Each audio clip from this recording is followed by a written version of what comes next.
Welcome to the channel, ladies and gentlemen. Today I'm going to show you how to use Soundpad in Valorant. Okay, ladies and gentlemen, the first thing you need to do is download Soundpad from Lepsoft or Steam. You're going to need to launch the application as administrator to ensure hotkey functionality will work properly in full screen Valorant. From here, you need to import your favorite sound clips in an MP3 or WAV or WAV format. Right-click each sound and select Set Hotkey to assign quick access keys like numpad buttons for instant playback.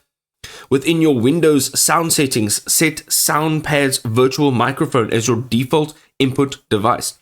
Then in Valorant's audio settings, select Soundpad's virtual mic as your voice chat input. Here, you can use it in-game, so hold your push-to-talk key while pressing your assigned hotkey to play the sounds to your teammates. There's no alt tabbing required, sound will play instantly through your voice chat. I hope this was helpful.